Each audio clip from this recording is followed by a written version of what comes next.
thanks and welcome everybody. We're very pleased to have everybody here today. So thank you again for your continued engagement. So I am Larry Hinsman. I'm the Executive Director of the Interagency Arctic Research Policy Committee, as Liz just explained, which is housed within the Office of Science and Technology Policy in the White House. And so it's been my honor and great pleasure to serve in this role for the last 4 years. And it's been wonderful. We've made so much progress. This IARPC was born out of the 1984 Arctic Research and Policy Act, along with the Arctic Research Commission. And we turned, our IARPC and the Arctic Research Commission turned 40 on July 1st. And it's relevant at this point to think about where we've come over the last 40 years, how Arctic research has advanced. And it's important that we understand that where we are today has come from the contributions, the engagement, the struggles, the efforts of many researchers and important collaborations from the public and from the policymakers, from the state of Alaska, from the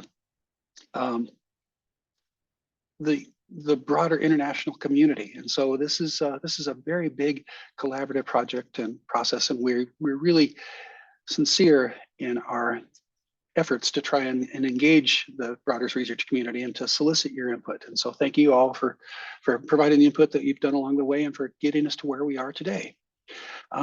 So this meeting is an opportunity for us to look back at what we've accomplished over the last 2 years and to look forward into the next 2 years, the next future. What do we want to accomplish coming up? So this year we are revising our implementation plan that we developed 2 years ago for that supports the U.S. our high-level strategy, the U.S. Arctic Research Plan. So we appreciate your thoughts on what the next 2 years should bring and what we should include. And we're joined today by many of our team leaders who represent the vibrancy of the Arctic research community. And we will ask each speaker to introduce themselves and their name and organization and role with implementing the Arctic Research Plan. And I'll ask you to be brief in this role. So let's start with Emily, please.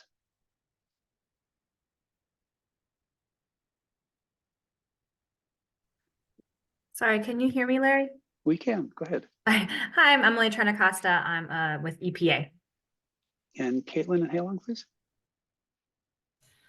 Hi, everybody. My name is Caitlin Harbeck. I'm an Associate Program Manager at NASA, and I'm here representing IARPC's Priority Area 2, Arctic System Interactions. Halong, do you want to introduce yourself? Yeah, just quickly, this is Hailong Wang from Pacific Northwest National Lab. I'm also a co-lead for PA2, but not going to speak today. Thanks, Halong. And Eric, please, and Ryan. Hi, good day. Eric O'Brien, Denali Commission and Federal Co-Lead for PA3, Sustainable and Livable Communities. And Ryan, please. Hey, good morning, everyone. My name is Ryan Witten. I'm with Alaska Version 3 and a non-federal co-lead for Priority Area 3. And John Baymeyer and Tom Douglas. I don't know if Tom's on, but John, please. Hi, John Baymeyer, Department of Homeland Security, Science and Technology Directorate, and I'm one of the federal co-leads for Priority Area 4, which is Risk Management and Hazard Mitigation. Thanks, John. Is Tom on?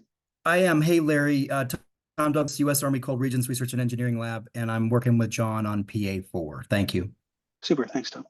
And Mark, please. Mark Seifelt. Hi there. Mark Seifelt, University of Colorado Boulder. And I'm one of the co-leads for the Technology Innovation Application Foundational Area.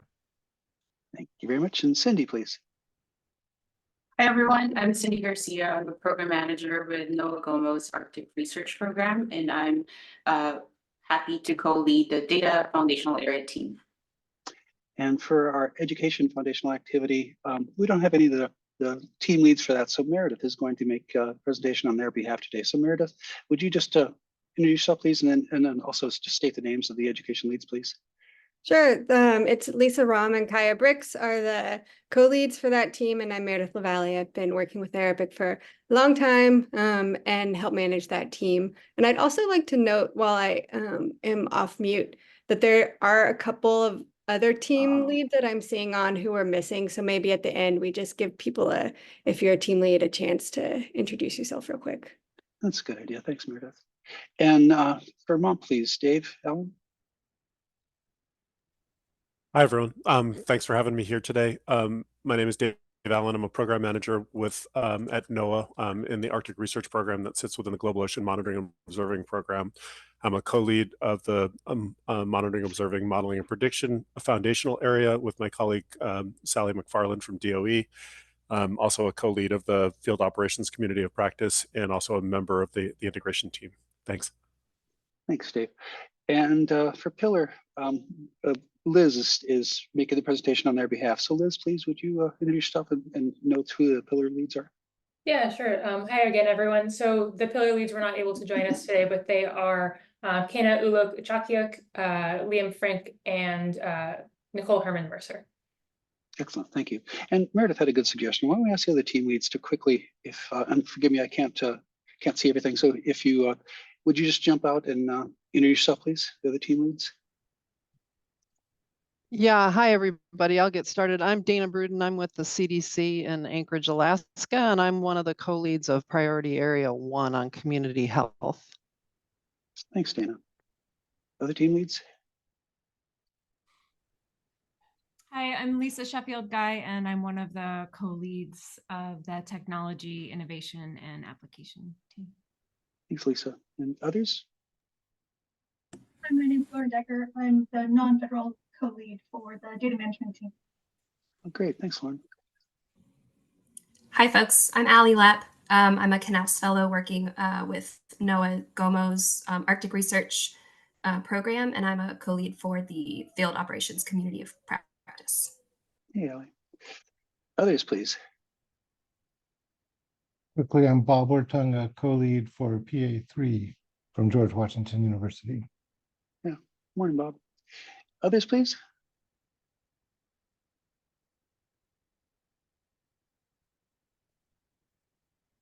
Okay, well, hearing silence. Meredith, do you know, am I missing anybody? No, not any other collaboration team leads, I don't think. Okay, well, let's dive on. Again, thanks so much for joining all this.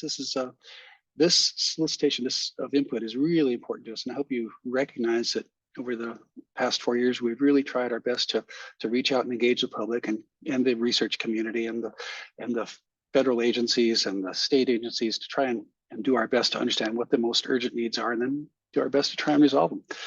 So I'm going to just give you a little bit of context about IARPC. So it's Interagency Arctic Research Policy Committee. We sit within the White House, and we are tasked with enhancing or facilitating research in the Arctic by bringing together the 18 federal agencies that are engaged in supporting Arctic research and trying to help to coordinate their work. We want to make sure that we avoid duplication, but get the work to leverage each other as best possible, so we can do as much as we can with the resources that are invested. We typically facilitate the conversations among the federal agencies, but also with the researchers, with the Arctic communities, and others who live and work in the Arctic, both in the United States and internationally.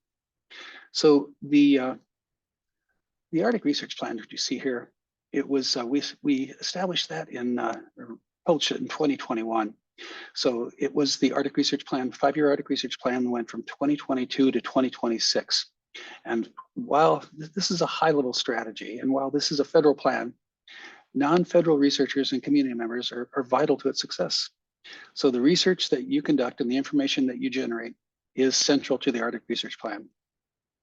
We use our innovative web platform, which we call IARPC Collaborations, to share the information and track the progress towards the plan's deliverables.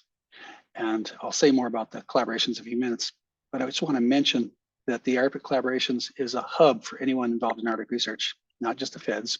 If you aren't already a member, I encourage you to sign up at iarpccollaborations.org. So this 5-year plan focuses on the high-level goals of Arctic research, and the specific deliverables are then laid out in the 2-year implementation plan. So that's the document on the right in white. The first of which was released in December of 2022 and contains the deliverables to completed by 2024. And so it is time to start thinking about our next implementation plan. So the shift to 2-year implementation plans is helping us be more nimble and responsive to the emerging issues.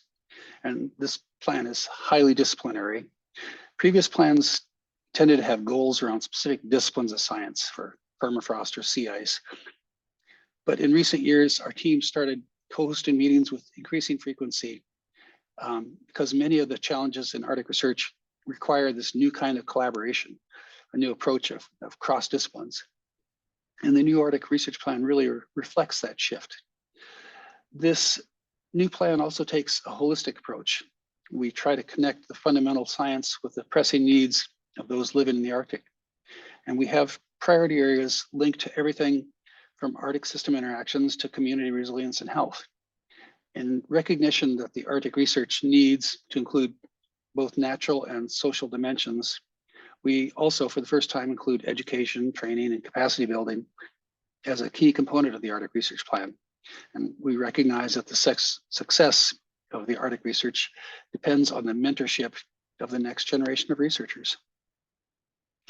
Also, key to this holistic approach is a clear and definitive recognition of the important role that Indigenous communities play in understanding the Arctic and responding to the climate crisis.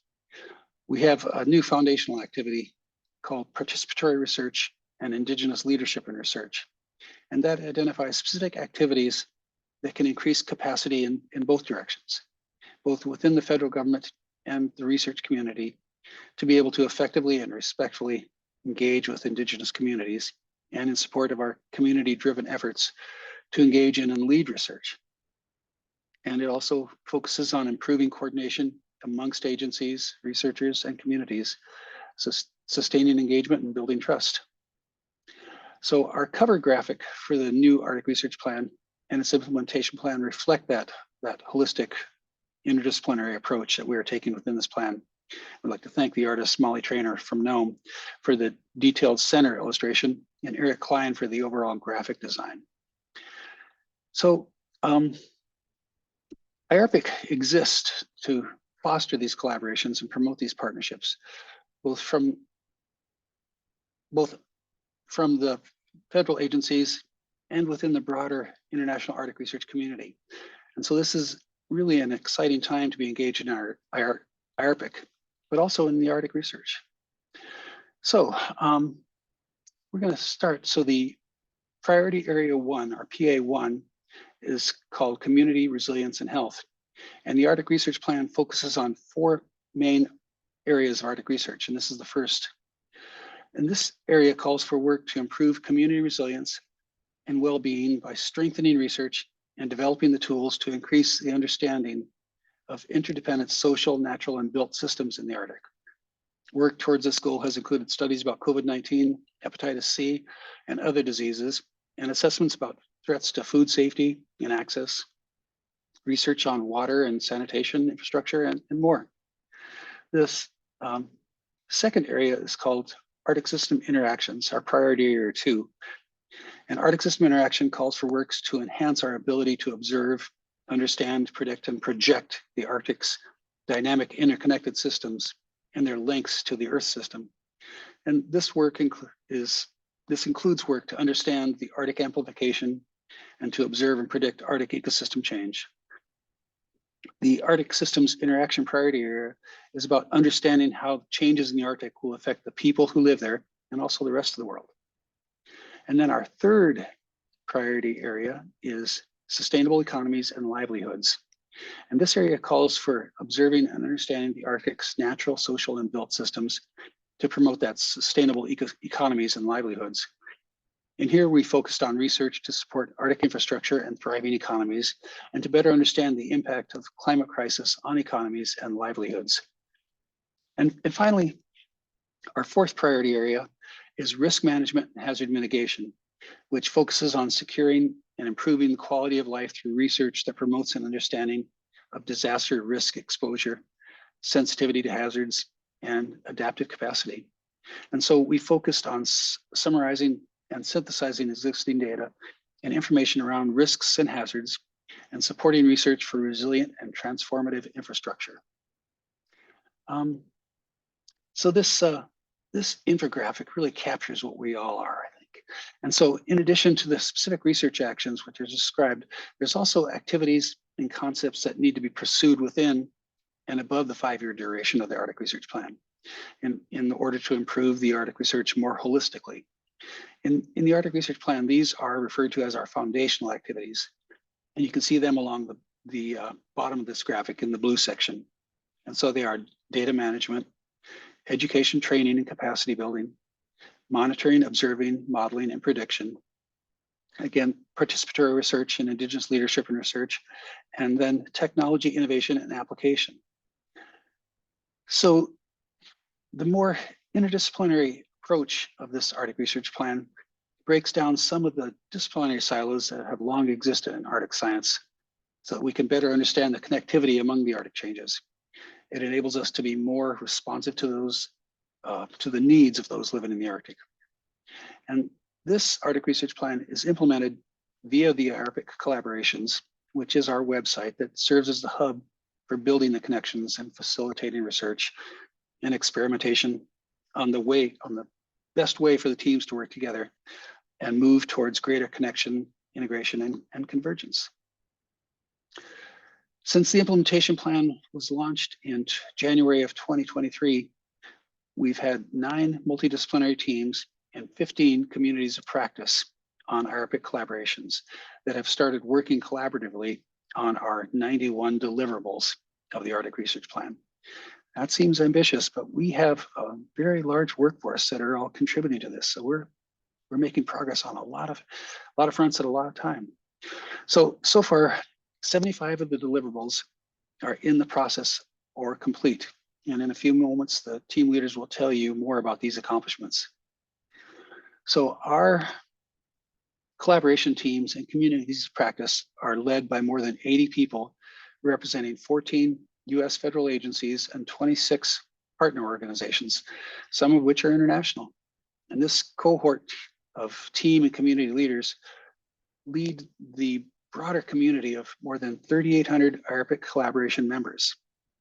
In the past year, we've held more than 90 public meetings that have engaged the larger Arctic research community on important discussions for collaboratively advancing federal Arctic research priorities and have allowed novel connections to be made.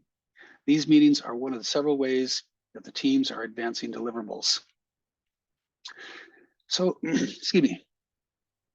So our current 2-year implementation plan runs through the end of this year, and we're now looking ahead to the next one, and this is where we need your feedback. So the next implementation plan will be an update of the first one rather than a completely new plan. Some of the deliverables from the 2022 through 2024 plan will continue on into the next 2024 through 2026 plan, and others will be adjusted and new priorities or new deliverables will be added. So we're asking for you to help us celebrate these successes and accomplishments, and highlight where we need to shift our attention and suggest where new research deliverables need to be added. We'll also be taking notes during this meeting, and your input will be shared with the drafters of the next implementation plan.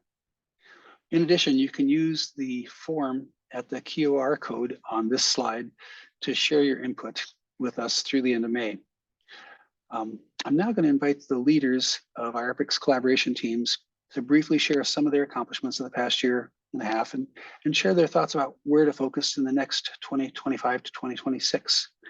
And with that, we're going to start with community resilience and health, our priority area 1. And Emily, would you please lead us off?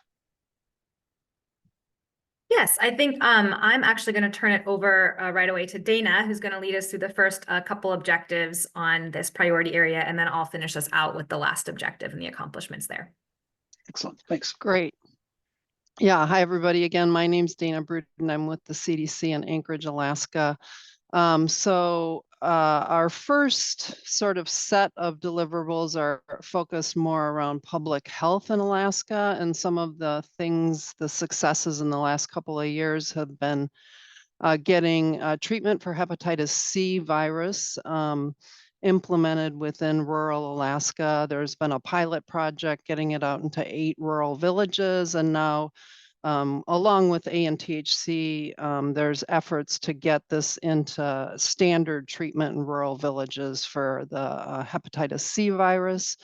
We've also been working on just continued evaluation of COVID vaccines and their continued effectiveness in Alaska specifically, within some of the rural areas of Alaska and then within Anchorage.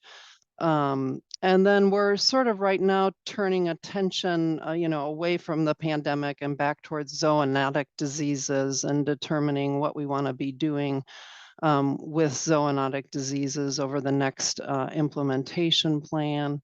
And in addition, there's been some continued funding for harmful algal blooms, the National Science Foundation. So our middle set of deliverables is more focused around One Health.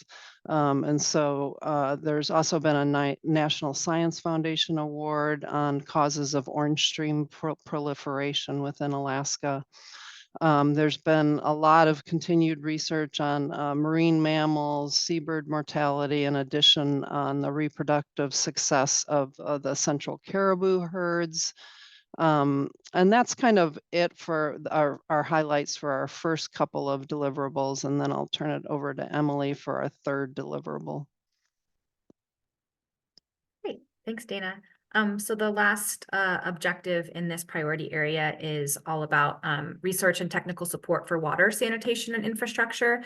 And so this includes deliverables related to providing information that can help inform investments on climate resilient infrastructure, but also information that can help with effective treatment of drinking water contaminants, and finally PFAS treatment and remediation.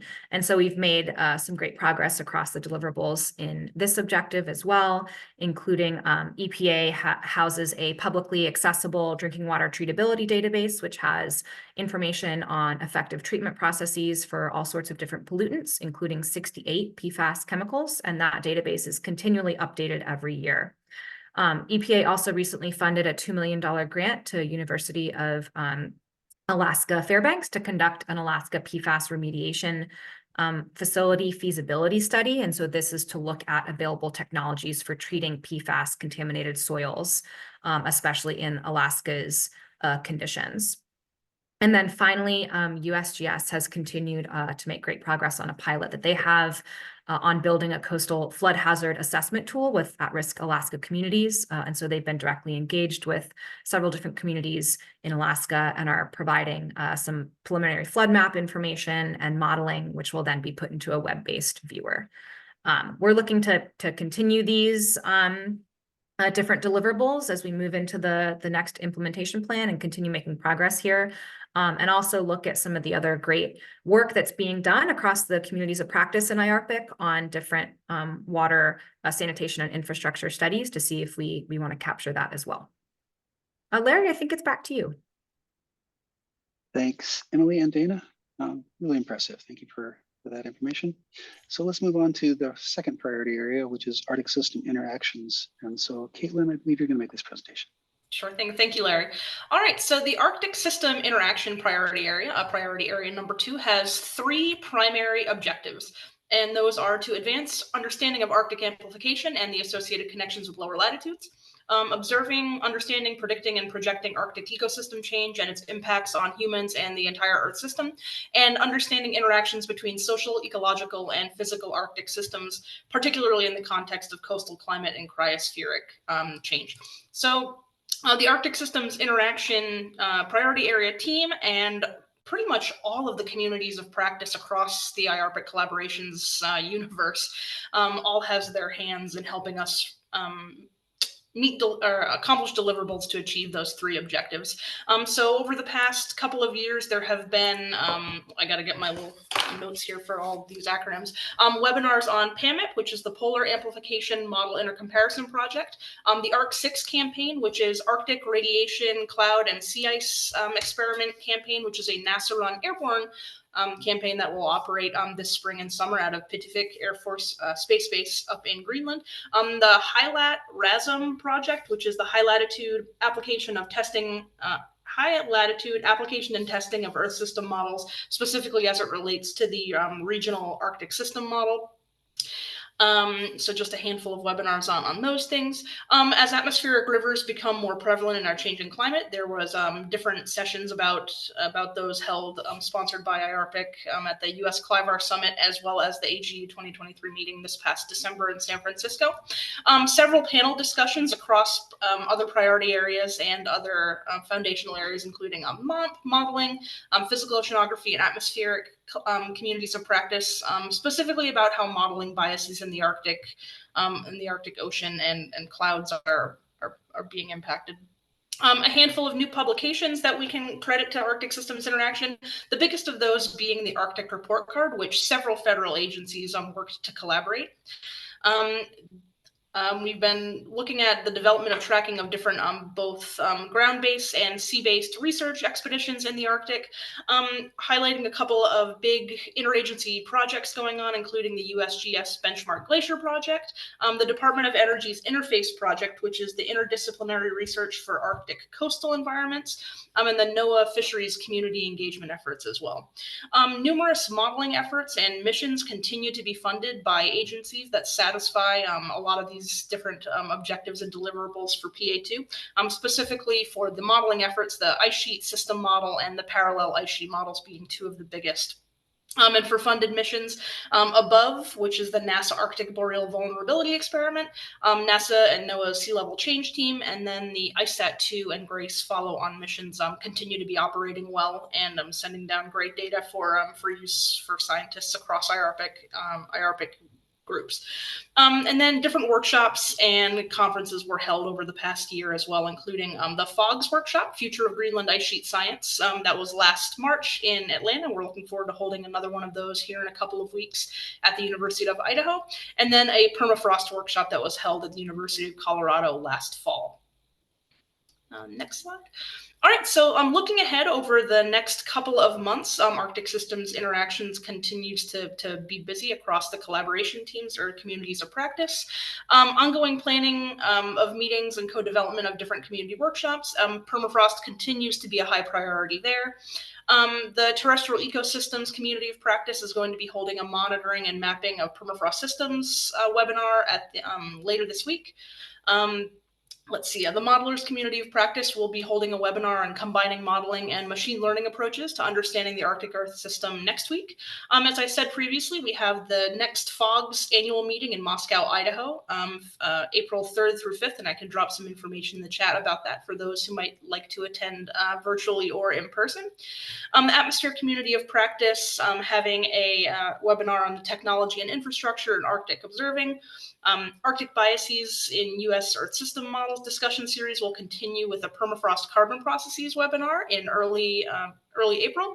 And then last but not least, this is definitely not an exhaustive list of all of the great things that Priority Area 2 is supporting through the next couple of months. But the SASE project, Salinity and Stratification at the Sea Ice Edge, that wrapped up a couple of years ago, or I guess it is still wrapping up, a couple of years ago from their work in the North Slope of Alaska and the Arctic Ocean. And they'll be giving an update to the physical oceanography community of practice in early May. So just a snippet of what's to come. Excellent. Thank you very much. And moving on, let's go to sustainable economies and livelihoods. And so Eric, please. Hi, everyone again. Eric O'Brien, just to acknowledge Ryan Witten with Alaska version 3 and Dr. Bob Ortong with George Washington University. Not present, Dr. Marie Lowe with University of Alaska Anchorage, and Dr. Levi Kilchner with the Department of Energy and our other federal co-lead.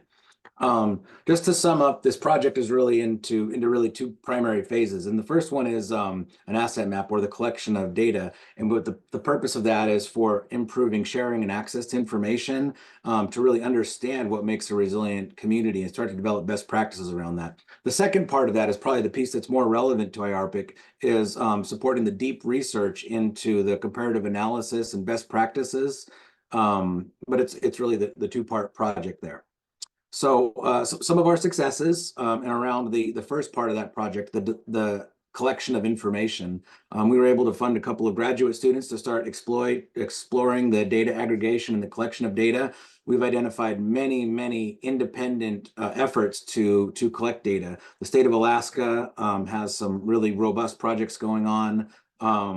NOAA and their CRIS, Climate Resiliency Information Systems, and then local efforts like Coastal Village Regional Fund. It's a region on the West Coast, the Northwest Arctic Borough, or around an energy sector, around like a sector approach like energy and housing. But we've identified hundreds of different data sets, and the challenge of trying to get information essentially, and that's the negative repercussion that has on making or conducting research into identifying best practices. And this is in a place where the climate is changing and all the challenges we face in our rural communities, and we really need this good information. So we're really focusing down on the infrastructure that's going to be necessary to drive the sustainability and livability of these communities. And we've been able to confirm that there's a really robust interest in this and a real pain point around not having it and how that is limiting the research that could otherwise be done. So on the research, yep, thank you for moving that slide. On the research side of it, you know, our public policy and anthropology scientists on the team here have identified several areas of interest. We have applied for National Science Foundation's, NOAA, I think there was one other one, several other applications, and we are conducting work. And I say we, but through extension, our partners on this project, conducting work in Nome, and then working with a collaborative effort with our local government institutions. A grant was pending, it's not finalized yet, funded by the NOAA's Climate Regional Resiliency Challenge grants. So those things are moving forward. There was other applications to ClimateWise Climate Readiness Program. I believe that supported some of the work in Nome. So again, these research applications are being a little bit held back by the access to data, which is like a phased not necessarily approach, but you need the information before you can move forward with this research. And those activities are started, and they're continuing to move forward. I will acknowledge also that one part of our objective was National Marine Fisheries Service and collecting the species distribution. They are doing robust data on that. We probably need to coordinate better with them, but they do a huge amount of research on that topic. So for next steps, we do have made some really tangible progress on this. The State of Alaska infrastructure dashboards are coming together right now. They've got a contractor, a GIS contractor, building out their back end and getting ready to deploy that soon. This NOAA Climate Resiliency Information Systems called CRIS it's been a long-standing project of NOAA, and I can't say that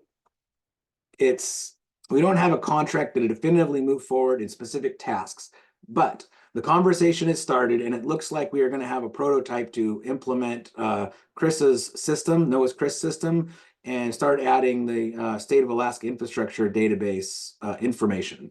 In addition to that, we are continuing to collect and identify missing data sets. Once we have this platform, again, develop these platforms are big and expensive. NOAA's been working on theirs for, I think, at least 7 years, this CRIS program. We will be able to conduct more of the deep dive research and the best practices. And that's really, I think, what's going to be most relevant to the IARPC team is that research around what makes these communities click. But we're moving forward with both of those efforts. And we need to continue finding resources for this asset map. This this prototype for this NOAA CRIS data set that is the foundation, and adding the state of Alaska's infrastructure to this will give us a real push forward as we move into the next steps for the BIP. And that is all I had for today. Thanks. Thanks, Eric, and everybody. That's a great presentation. So let's quickly move on, and we're going to go to risk management and hazard mitigation. And John Beemeyer, please. Thanks, Larry. So priority area 4, risk management and hazard mitigation, is a new priority area within IARPC. So while there's been a lot of work that's an effort to leverage data and for risk management and hazard mitigation across Alaska and the Arctic, this is IARPC and our group's first attempt to holistically identify needs, organize the work that's being done to support this, share this with the community, and ultimately we want to build a community to leverage and use to inform future needs in this very broad space. As Larry mentioned, the team has been focused on data and information needs around risks and hazards, really looking at how can we help operationalize the data that is out there to help decision makers. Examples of some of the things we're doing in this area are work to establish a new webinar series to connect the community and efforts to update the Alaska statewide threat assessment. This focus has really leveraged the foundational activities and community practices within IARPC. We've used these and their meetings and their webinars to really connect people in this space, help share that information, and leverage them to help the PA4 group think about what is needed next. If you can go to the next slide. So moving forward, we're really aiming to build out a community across the federal, state, local, tribal, territorial entities and help build out a better understanding of the needs for risk management and hazard mitigation. We hope to build on the first phase of the biennial implementation plan, where we've tried to formulate these groups and these connections to identify needs for data and tools, as well as inform future opportunities. One of those opportunities being the new Arctic Center of Excellence that the Department of Homeland Security just recently announced. So that's a quick snapshot of what we are looking at within PA4. My colleague Tom and I are beyond for questions and comments later, and we look forward to hearing your feedback. Thanks. Larry, back to you. Thanks, John. And so those were our 4 priority areas. And now we're going to talk about the 5 foundational activities. And we're going to start with technology. So Mark, please. Mark had to run to teach a class, so I'm going to jump in for him. Hopefully I'll do all right since we worked on the slides together. So as some of you know, our team began as a self-forming team that was an outcome of the 2020 Polar Technology Conference. So Mark and I started this team with both Arctic and Antarctic people in mind, and now it's become a foundational activity. And so we've redefined our scope, and we've really focused this last year plus on just focusing on more collaboration with other teams. And we have another co-lead, a federal co-lead, Jonathan Blythe, who wasn't able to join today. But recently we've had quarterly meetings focusing on different sectors. So we had one meeting focusing on government that looked at federal technology transfer with USGS. We focused on industry and private. We had one focused on the Marine Technology Society, and also with academic partners, we looked at broader impact opportunities with Peter Webley and Mark Billingsley. And then we're also looking at joint meetings with other priority areas and communities of practice, and we're definitely open to more of these in the future. So please reach out if you're interested. One of the recent ones was looking at observations of methane emissions, and we can jump to the next slide.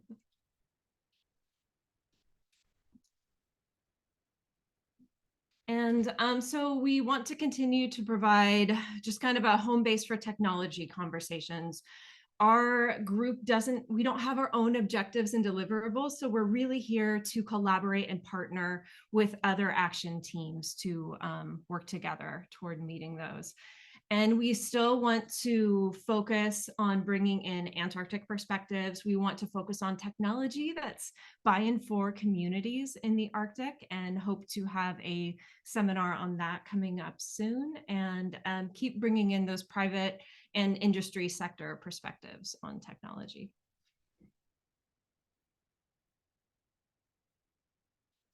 Thank you. Thank you very much, Lisa. Thanks for stepping in. So we're going on to data management. Please, Cindy. Yeah, thanks, Larry. Hi, everyone. I'm Cindy Garcia. I'm stepping in as a new federal co-lead for the data management team after helping co-lead the CIS community of practice for a couple of years. And I have the pleasure of presenting on behalf of the data management foundational area team and our co-leads, namely Lauren Decker, who's on the call, Jordan Kasemi, and Vanessa Raymond. We're also grateful to the team's previous leads for their vision, as well as the groundwork that they have contributed and also helped us with our current trajectory. So before I start, I wanted to first share the data team's main goal, which is to encourage and promote the FAIR and CARE data principles. Again, it's to promote and encourage the FAIR and CARE data principles within Arctic research community.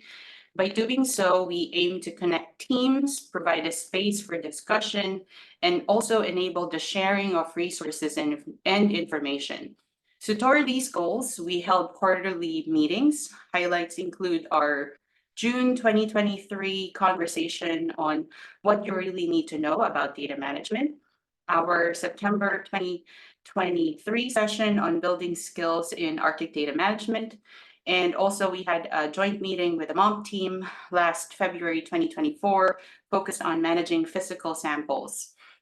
We also developed collaborative documents that serve as valuable resources on Arctic data management, training, and crowdsourced documents on protocols and standards. In addition, we have also identified verified points of contacts at various agencies and organizations for targeted outreach. So on the next slide, moving forward, our plans include hosting quarterly meetings on ethical data management for AI, a joint meeting with the technology collaboration team, so Lisa and Mark, on the integration of traditional knowledge in GIS, and an introduction as well to the SAON's Registry of Polar Observing Networks. More on that webinar. So we are also looking at resource sharing opportunities, such as developing one-pagers for our collaborative files created during meetings, as well as enhancing the IARPC data webpage for better resource sharing. So we welcome any feedback or suggestions. Our team, most importantly, we would like to emphasize that the data management foundational area team is ready to collaborate with other teams on data management related topics. That's all we have. Thank you very much, Cindy. And let's move on to education, please. Meredith. Yep. Hi. So the education, training, and capacity building foundational activity team has been hosting webinars and really highlighting kind of innovative STEM activities for the community. They've also are establishing a web-based One STEM hub, which is exciting. They've been sourcing information from the Arctic research community and federal agencies for the past several months. And by late spring, that will be a website on the IARPC page that you can go to see different Arctic STEM opportunities. They've also coordinated with the White House OSTP Committee on STEM. So making those broader national level connections. And then Liz, the next slide, looking ahead, they want to continue to enhance their team and their team meetings and collaborations across the communities of practice and other collaboration teams as well, since STEM is so cross-cutting. And they are also exploring the possibility of a One STEM hub that is not just a web page for resources, but also a staffed office that could be kind of a central connecting point on these different efforts, and a resource for the community as well. And so I'll leave it there. Thanks. Thanks, Meredith. Let's go on to MOMP, please, Dave. Hi, everyone, and thanks, Larry, for the opportunity. As you may recall, the IARPC Monitoring, Observing, Modeling, and Prediction group, affectionately known as the MOMP foundational area, was established under this new strategy and is intended to improve the integration of these 4 areas across the entire IARPC enterprise to advance Arctic research. MOMP has 4 different objectives and a number of deliverables under those objectives. And you'll see so the headline is that we have made progress on all the deliverables that are listed in the current biennial implementation plan.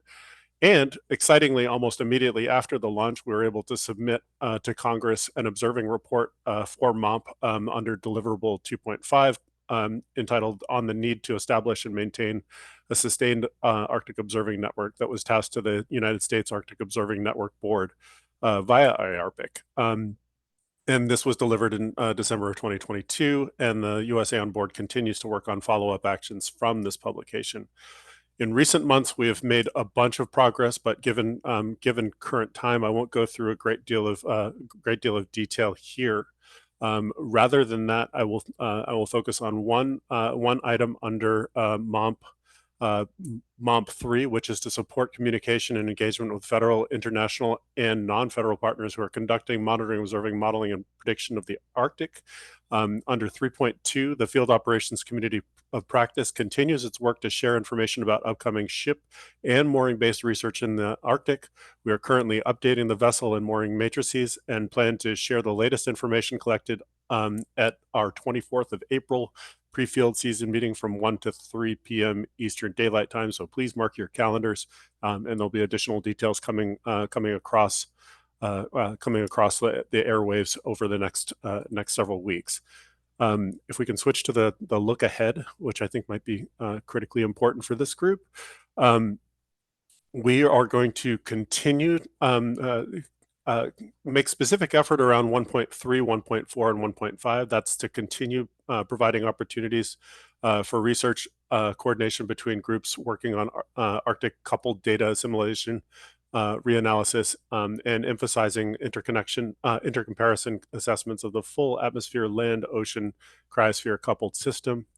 We're going to continue support of ongoing work such as observing system experiments to quantify current and potential value of Arctic Ocean atmosphere, sea ice, and land observations for initialized predictions spanning from days to decadal timescales.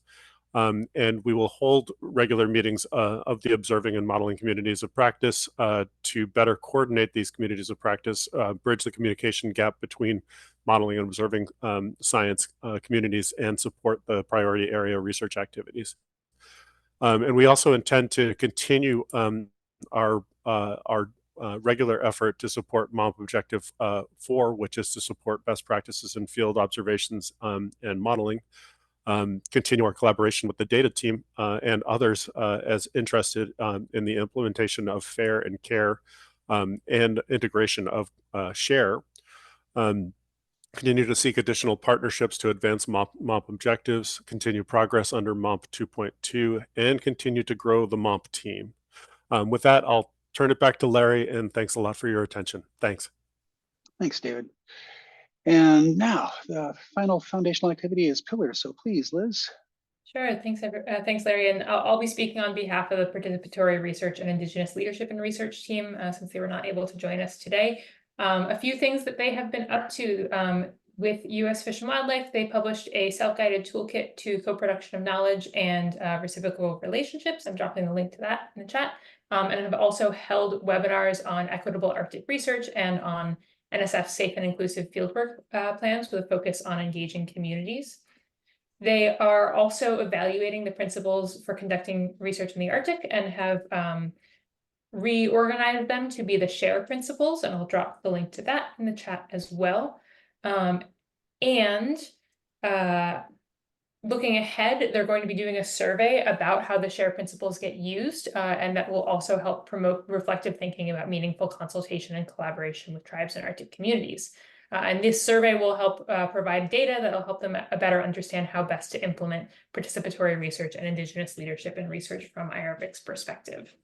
And Larry, I will send it back to you. Thank you very much, Liz. And so what I'd like you all to see is that IARPC Collaborations has been phenomenally successful, phenomenally productive. And that's due to the fact that we've got 3,800 people that are contributing, collaborating, and helping us move things forward. And also because we've got incredible team leaders, and it's these team leaders that that spoke today, and the others who are their colleagues who are helping us make all this work and make it possible. So we don't have a whole lot of time left, unfortunately, but there's just been so much to talk about. There's been so many accomplishments.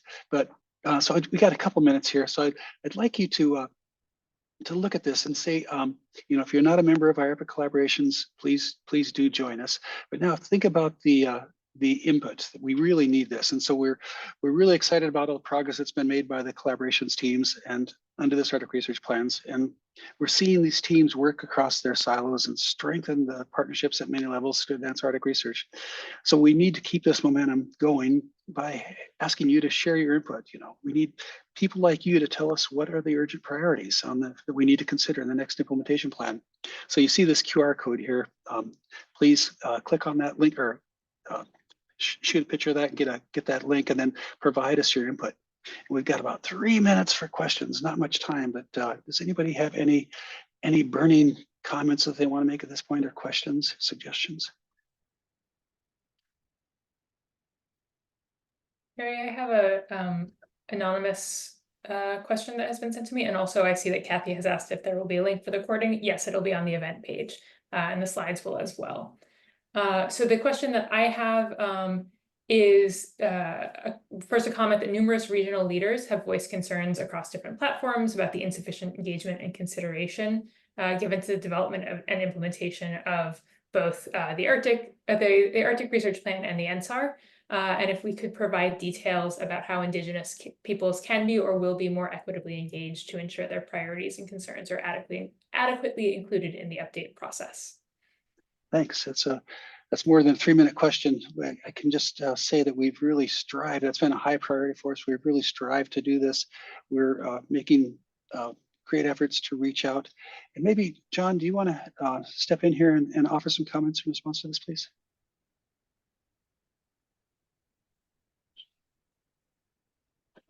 Hi, yeah, can you hear me? Yes, go ahead, John.